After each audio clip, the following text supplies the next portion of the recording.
ಧರ್ಮ ನಿರ್ಣಯ ನಿನಗೆ ಜನ್ಮ ಜನ್ಮಾಂತರದ ಕರ್ಮ ಸಂದರ್ಭದಿಂದೊಗೆವುದದ ನರಿತು ನಿರ್ಮಮದ ನಿರ್ಮಲೋತ್ಸಾಹದೆ ನೀನಾಚರಿಸೆ ಬ್ರಹ್ಮ ಸಾಮೀಪ್ಯವೆಲೋ ಮಂಕುತಿಮ್ಮ.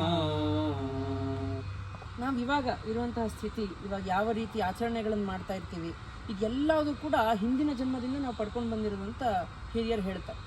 ಗುಂಡಪ್ಪರು ಅದನ್ನೇ ಈ ಕಗ್ಗದಲ್ಲಿ ನಮಗೆ ಹೇಳ್ತಾ ಇದ್ದಾರೆ. ನಾವು ಯಾವಾಗ ಇದನ್ನು ಸಂಪೂರ್ಣವಾಗಿ ಅರ್ಥ ಮಾಡ್ಕೊಳ್ತೀವೋ, ಪೂರ್ತಿ ನಾವು ಮನಗಾಣ್ತೀವೋ, ಆಗ ಇವಾಗ ನಡೀತಾ ಇರುವಂತಹ ಒಂದಿಷ್ಟು ಆಗುಹೋಗುಗಳಿಗೆ, ಏನೇನೋ ನಮಗೆ ಬೇಸರಗಳಾಗಿರ್ಬೋದು, ನಲಿವುಗಳಾಗಿರ್ಬೋದು, ಎಲ್ಲದ್ರ ಬಗ್ಗೆನೂ ನಮಗೊಂದು ರೀತಿ ಡಿಟ್ಯಾಚ್ಮೆಂಟ್ ಬೆಳೆಯೋಕ್ಕೆ ಶುರು ಆಗುತ್ತೆ.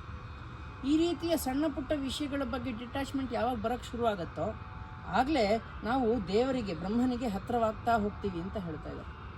ಅಂದರೆ ಎಲ್ಲದೂ ನಮಗೆ ಪ್ರೀ ಡಿಟರ್ಮೈಂಡ್, ಯಾವುದೂ ಕೂಡ ಇವಾಗ ನಮ್ಮ ಕಂಟ್ರೋಲಲ್ಲಿದೆ, ನಾವೇನೋ ಸರಿ ಮಾಡ್ಬೋದು, ಆ ಥರ ಇಲ್ಲ. ಆದರೆ ಯಾವಾಗ ನಾವು ಇದನ್ನು ಸಂಪೂರ್ಣವಾಗಿ ಅರ್ಥ ಮಾಡ್ಕೊಳ್ತೀವೋ ಆಗ ದೇವ್ರಿಗೆ ಹತ್ರ ಆಗ್ತಾ ಹೋಗ್ತೀವಿ. ನಮಸ್ಕಾರಗಳು.